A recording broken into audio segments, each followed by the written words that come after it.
So if you know me, you know I have pretty much never had a travel experience go super right. And if you don't know me, hi, I'm Chris. What are you doing? I'm offering you a handshake. Don't be rude. Smash your hand through the screen and give me a handshake! That's a terrible first impression to make.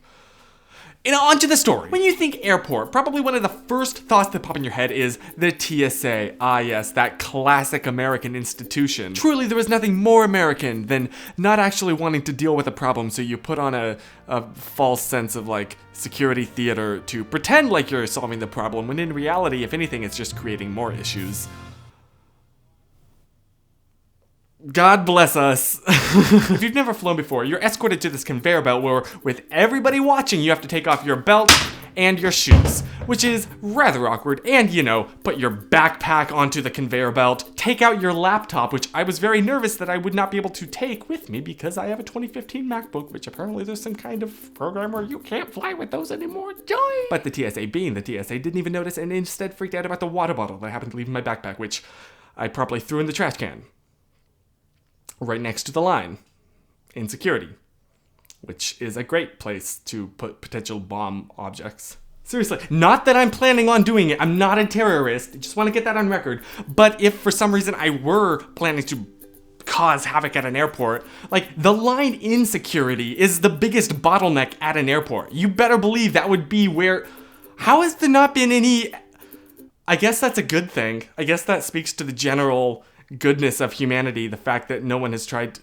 I should shut up before I get... Wow, that is very off topic. Chris, off topic? It's more likely than you think. So anyway, all this to say, I put all of my crap on the conveyor belt and it all goes through the magical scanning box while I go over and get magically scanned myself. Congratulations, TSA, now you have a naked picture of me. Do with that what you will. And because I don't have any plans to blow up an airport, and with the new compulsion to purchase a $5 water bottle, your boy grabs his backpack, puts his laptop back in it, puts his belt on, puts his shoes on, and walks over to purchase said bottle of water. Because I am basically a white dad minus the actual kids part, I have gotten to this airport way earlier than necessary, so I have plenty of time to like stretch, get to my gate, pull out my laptop, plug all of my stuff into my laptop, like charging my phone, charging my power bank to charge my phone later. Have I mentioned I'm paranoid about my phone running out of battery? Because I cannot figure out how to deal with the world without the comforts of this bad boy. But then just as I get comfortable...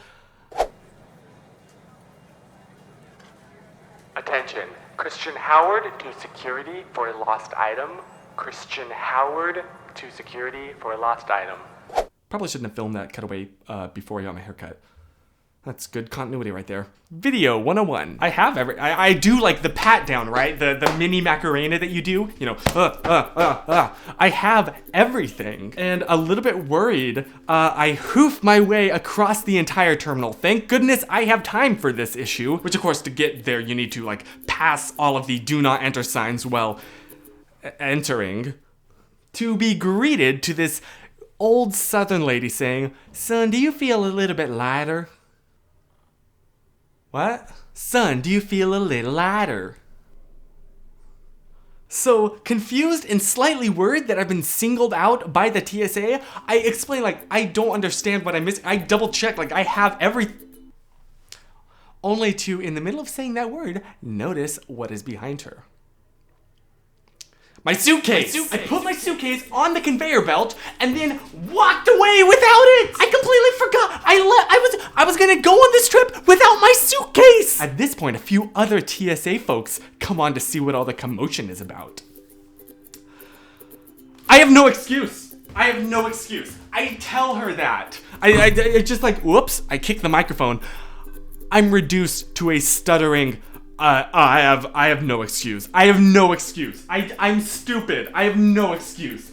To which they readily agreed. That's not a joke. One of the guys started laughing and said, yes you are. I think the best part though is that that's not the only embarrassing thing that happened on that trip. Because I happen to have a layover in Houston, Texas, right? Houston, Texas, so we land, everybody does that awkward, like, try to get out their luggage from the top in the middle of the aisle despite there not being nearly enough space to do so. And no, if you've ever wondered, I'm on team sit down until it's absolutely necessary for you to stand up because I'm lazy, I guess.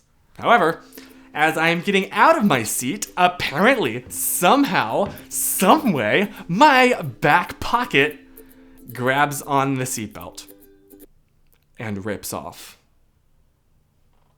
You know, for somebody that hates tomatoes, I can do a darn good impression of one. And I did. And the thing is, I was an idiot and didn't know what gate I was supposed to be at, so I couldn't duck into a bathroom as soon as possible. I had to follow the crowd. I had to be a sheep and figure out where the actual next gate was that I needed to connect, which of course was on the other side of the airport. We landed at gate 6. This next one was at gate 32.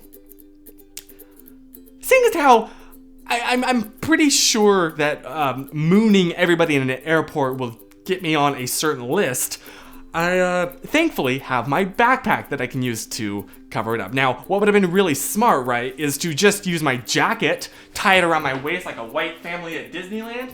Did I do that? No. I decided it would be a lot more inconspicuous to just lower my backpack even lower, and walk around the entire airport like that. And then penguin waddled for like 20 gates. I look like such an idiot because I was one.